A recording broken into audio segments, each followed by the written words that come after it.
Sejam bem-vindos a mais um Café com Resenha, este nosso programa que tem por hábito e propósito levar até você um bate-papo, uma conversa regado a café, sempre recebendo aqui amigos, pessoas ilustres da cidade, fora da cidade e pessoas que com certeza vão de alguma maneira nos ajudar a pensar, a refletir nesse programa.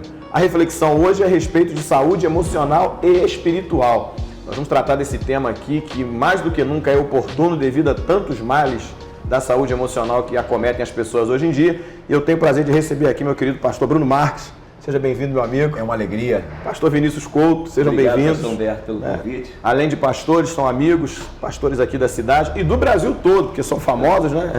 Que isso. Nós vamos até surfar aqui, Miguel, um pouquinho na fama deles, o programa para fora do Rio de Janeiro, né? A gente ganhar um pouquinho o campo fora aí. Mas um prazer receber vocês aqui. Prazer é nosso. Nós vamos a um bate-papo, né? O programa, assim, uma das coisas que a gente tenta aqui valorizar muito é a espontaneidade. Sim, claro. Não é para a gente bater um papo e conversar. Saúde emocional é um tema que é sempre oportuno. Verdade. Eu nunca vi uma época em que se aparecessem tantas doenças, né? A cada momento tem uma síndrome nova. Verdade. Né? Tudo é uma questão de equilíbrio. Porque quais são os dois pontos que nós erramos muito? Eu digo nós para não ficar aqui só como julgadores. Sim, sim. É quando você vai no extremo, não é, da espiritualidade, de que o crente é super-homem, que ele não pode ter nenhum tipo de problema que seja emocional, nem doença, nada. Vocês sabem disso. O camarada está doente, esse cara está na prova. Está em pecado. Está em pecado, tem algum problema nele. João capítulo 9 é uma prova disso. O cara vira o cego lá. Quem pecou? Os caras querem jogar a culpa nele e nos pais. Foi ele, não vou pegar o filho, eu pego o pai. Não é? Ele ou seus pais. Então perceba, o extremo de nós acharmos, às vezes, que somos super-homens. Não é que não vamos passar mal nenhum. Às vezes nós não sabemos lidar com isso. Admitir que aí entra a história da carne fraca. Aí que entra essa história. A carne é fraca no sentido que você falou, da humanidade, está suscetível aos males desse mundo, que fazem parte. Aí eu tenho o extremo, né, lá em cima do camarada que acha que não pode ser acometido de nenhum mal, não é isso? Não, crente não pode ter doença, não pode ter nada, só vitória. Só vitória. Só vitória. É o lema, né? Exatamente, se tem algum mal, tem algum problema. Tem aqui esse ponto do extremo e tem o outro ponto do extremo, é o crente que vive doente. Exatamente. Também tem. Vive doente, vive depressivo, supervaloriza a doença. Supervaloriza a doença, tem muito, não é isso? O cara está sentindo ali um problema pequenininho, ele vai dar mais valor àquele problema do que a bênção de Deus, do que a própria vida que ele tem, né? E de repente o problema é muito pequeno, mas ele supervaloriza, né? O cara, eu costumo dizer, tem gente que vai passar férias em Miami, aí o cara tá lá, curtiu, foi em Miami, foi nas praias, fez compra, gastou muito dólar. Aí ele chega no Brasil, você pergunta a ele, cara, e aí, como é que foi lá? Fala, pô, não gostei, pisei numa ostra lá na praia, furei meu dedo, caiu um cisco no meu olho. O cara tá sempre valorizando a prova, o tempo ruim, nunca para olhar o lado bom das coisas. Né? As pessoas têm super valorizado o problema ou super valorizado a questão espiritual. É um super-homem, ninguém pode me ver doente, ninguém pode me ver para baixo, né? Ele tem que estar sempre de máscara. E o ser humano ele é fadado a passar prova faz parte. Pode ser pastor, amigo de pastor, o cara que ora no monte, o cara que jejua. Pode ser apóstolo, pode ser bispo. A maior prova é o próprio Senhor Jesus Cristo, ele deixa isso muito claro. Tanto é que ele vai dizer, no mundo nós teremos aflições, mas tem de bom ânimo, o negócio está aqui, não é? Ter bom ânimo em Cristo. E eu acho que o problema está exatamente nesse equilíbrio que às vezes falta, não é? Ou somos de mais ou somos de menos. A gente nunca acha aquele equilíbrio normal da vida. Quando eu citei, eu provoquei na realidade. Elias não foi um profeta depressivo. Ele teve um momento, não é isso?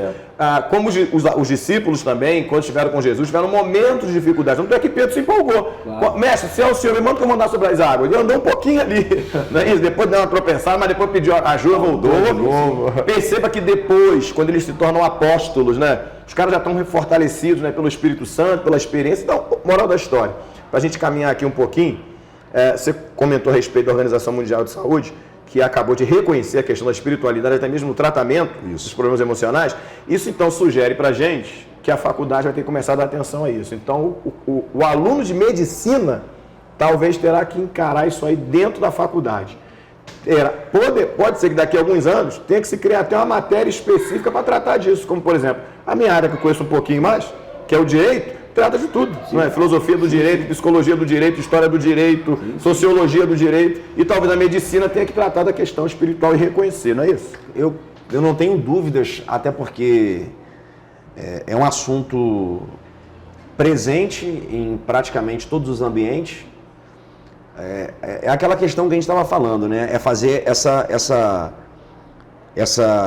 divisão do que é uma vida espiritual e uma vida religiosa. É bem diferente. A vida religiosa é uma vida com crenças, com práticas religiosas, com doutrinas, costumes. A vida espiritual é o entendimento de que nós temos um espírito que se conecta com um ser supremo, com o divino, que se conecta com Deus, e aí para cada religião vai haver um termo, enfim. Isso.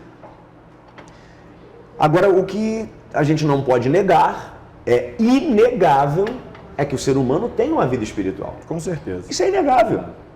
E se é inegável para o cidadão comum, para o cidadão, né, que não tem um conhecimento acadêmico, vai ficar muito difícil que eles não reconheçam a necessidade. Claro que já existe, no entanto, a OMS, isso é publicado. Eu tenho aqui anotado o artigo. Em 1988, a Organização Mundial de Saúde inclui a dimensão espiritual no conceito multidimensional de saúde, remetendo a questões como significado e sentido da vida, e não se limitando a qualquer tipo específico de crença ou prática religiosa. Para ela, a OMS, a espiritualidade é o conjunto de todas as emoções e convicções de natureza não material, com a suposição de que há mais no viver do que se pode ser percebido ou plenamente compreendido. Ótimo, excelente.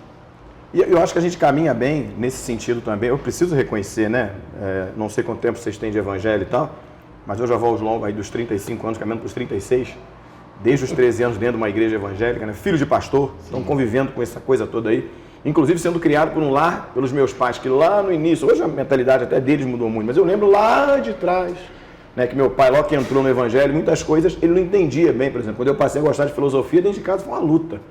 É coisa do diabo, é coisa do demônio, isso é capeta. Não é? A letra mata. A letra mata. E o meu primeiro professor de filosofia, que eu faço menção a ele aqui, pastor Paulo Velt, pastor da Metodista, quando ele, congregacional, corrigindo, quando ele entra na sala, primeira vez que eu vi ele, com aquela cabeleira dele e tal, o senhor ele entrou e disse assim: amo filosofia, sou pastor e não sou do diabo. Começou a aula dele. Eu falei, dentro do seminário, eu falei, opa, já vi que não estou tão mal assim. Ao contrário disso, sofri muita perseguição na faculdade de Direito por conta de professar a fé religiosa, a fé cristã, e professores de filosofia atacavam direto, falavam mal, inclusive, de pastores. Por um detalhe, para a gente tentar caminhar aqui numa conclusão, porque somos pastores, temos responsabilidade com pessoas que nos ouvem direto, né, nas nossas igrejas e por onde pregamos, e aqui agora. Temos responsabilidade. Eu acho que muito vai também do que se ensina hoje, não é isso? Sim. Quem me conhece bem de perto sabe que eu não tenho nada contra as vitórias da vida, contra as conquistas, muito pelo contrário, gosto delas. Às vezes vivo, não por elas, mas vivo focado nelas, porque para mim essas vitórias também glorificam o nome de Deus. Mas a coisa do triunfalismo absoluto, não é? Sim. Nós entramos naquilo que o mundo viveu, porque na realidade nada muda. Os erros são os mesmos, os pecados são os mesmos, o comportamento é o mesmo. O que muda é a maneira de dar nome. Exatamente. Porque, por exemplo, quando alguém fala assim, eu tenho que ter uma coisa diferente para chamar a atenção, as pessoas sempre querem inventar. Aí, por exemplo, educação com relação espiritual, emocional, né? Saúde emocional, palestra de inteligência emocional. Aí depois vem alguém, palestra de inteligência espiritual, entendeu? Aí o cara falou, emocional tá muito batido, vou falar de espiritual. Não é isso? Sim. Aí depois vem outro e fala assim, não, espiritual tá batido. Mudam os termos para se falar do mesmo assunto. Mesma coisa. Estratégia para formar super-homens. Formamos super-homens e não mostramos a criptonita. Isso, e para atrair atenção. A questão toda é essa. E isso passa muito pela nossa responsabilidade, não é? O que nós ensinamos. Talvez uma das coisas que colaborem mais, concorram mais para que as pessoas sejam extremamente doentes, eu vejo muita gente doente, isso assusta, não é?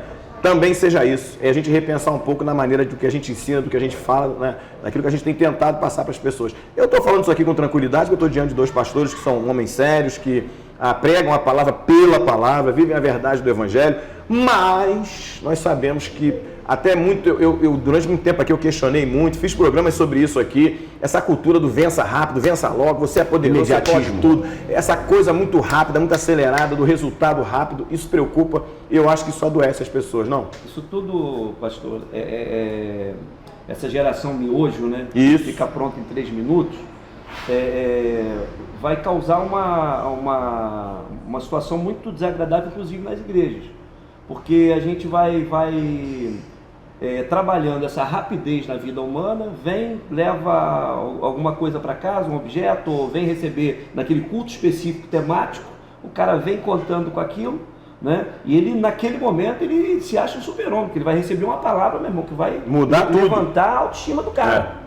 Só que, cara, ele sai dali, ele passa lá no banco, o cartão de crédito, para ver o saldo não está lá daquele jeito. Continua negativo. Tá vermelho aí. O filho que ele deixou em casa doente, continua doente. Ele fala, peraí. Então, é uma questão bem complicada. E o profeta Oséias já dizia que o meu povo tem sido destruído porque lhe falta conhecimento. Então, hoje, com essa geração fast food, ou geração miojo, que eu costumo chamar, o que acontece, pastor Bruno? As pessoas querem tudo rápido. Então, qual é uma das maiores fontes de conhecimento da vida humana? A leitura. É isso. Ninguém lê mais. Hoje é uma frase de efeito, muda toda a história. Você chega de manhã, o cara nem olha, ele abre o Instagram, tá lá uma frase de essa aí que vai nortear a vida dele. Aquilo ali vai nortear a vida dele. E aquilo ali, é a geração de 140 caracteres. Isso aí. Aí o que acontece? O que o cara vai absorver aquilo ali? Aí qualquer coisa que alguém falar na rua, que alguém falar nos púlpitos, né? Então são diversas pessoas que distorcem a palavra, o apóstolo Pedro disse sobre isso, que muita gente ia distorcer e por causa desse distorcimento criariam novas doutrinas, pessoas aí respaldadas por doutrinas que não é a sã doutrina e vem encarando essas dificuldades porque tem buscado em fontes erradas, né? Fontes imediatas. Ainda fazendo essa abordagem sobre o imediatismo, né? Uma das coisas que eu prego é que Deus respeita os processos. Sim. Deus respeita os propósitos. E nós vivemos, de fato, pastor Humberto, pastor Vinícius, nosso amigo Alberto Miguel, nós vivemos a geração do imediatismo. E não é de hoje. Quando Jesus surge após o batismo de João, e a Bíblia diz que o Espírito o conduz para que ele fosse tentado no deserto pelo diabo, o diabo lhe faz 3 propostas de imediatismo. É isso aí, para resolver o problema ali. Na hora. Primeira proposta, a necessidade, urgente. Solução imediata. Manda que essas pedras se transformem em pães. A resposta dele, nem só de pão viverá o homem, mas de toda a palavra. Toda, não é de uma palavra. É de toda a palavra que sai da boca de Deus. Para cada palavra que sai da boca de Deus, há um tempo, um propósito e um respectivo processo para se atravessar. Para se cumprir, né? Segunda proposta, experiência imediata. Levou ele ao alto do pináculo e falou, lança-te, pula daí, meu irmão, tu vai voar. Tu vai chegar arrebentando. E é o que muita gente está querendo hoje, né? Voar. Tu vai chegar arrebentando, né? O termo que se usa hoje, voa. Voa. Se Jesus pula, ele ia voar por alguns segundos. Ia morrer esborrachado lá embaixo. Ia dar uma experiência maravilhosa por alguns segundos. E resultado daquilo, resultado final, morte. E terceira proposta, glória imediata. Sem critério, sem princípio. Se ajoelha e me adora. E todos os reinos do mundo e a glória deles serão teus. A proposta do diabo é solução imediata, experiência imediata e glória imediata. Mudou alguma coisa? Não mudou. Nada, absolutamente nada. Mudou nada. E aí, no tocante à sua pergunta inicial, a nossa responsabilidade como líderes, de não viciar os nossos ouvintes, as nossas ovelhas, de não viciar o nosso público com essas soluções imediatas, com essas experiências imediatas e com essas glórias imediatas. Vai ter um processo, vai ter um propósito. Eu tenho certeza que para cada um há um tempo específico. O tempo, de repente, que o pastor Humberto vai esperar para uma solução não é o mesmo tempo que o pastor Vinícius vai esperar. Para cada um vai ter um tempo. O que eu sei é que esse assunto de imediatismo não está muito alinhado com os propósitos de Deus. Muito bom, muito bom, muito bom. Olha, geralmente eu trago uma palavra aqui no final, mas dispensa tudo que foi colocado pelos pastores aqui, excelente colocação. Espero que tenha ajudado você que está nos assistindo. Eu quero agradecer a vocês pela presença aqui. Vamos combinar outras vezes, porque eu tenho certeza que ajuda muito. Eu quero te fazer um convite muito especial. Nos dias 23 e 24 de novembro, agora nesse mês, a Igreja Batista Monte Hermon, aqui na Rua São Pedro 605, vai realizar um seminário de educação emocional. Vai ser muito importante para você participar deste seminário. Os 2 pastores estarão conosco lá, Vinícius Couto, Bruno Marques, vão estar palestrando lá. Receberemos também outras 2 profissionais que vão tratar mais da área de ciências humanas, também com palavras de Deus, porque são pessoas que professam a fé em Cristo. Ou seja, serão 2 dias, não é? Pela manhã e pela tarde, onde você vai receber muita instrução de Deus através da palavra, através de ensinamentos que vão te ajudar a saber como lidar com esses desafios aí da saúde emocional pelo espiritual. Agradeço você por ter ficado conosco até agora, espero que o programa tenha abençoado a sua vida. Temos a certeza absoluta que Deus sempre irá nos abençoar em tudo. Que Deus te abençoe, em nome de Jesus. Amém.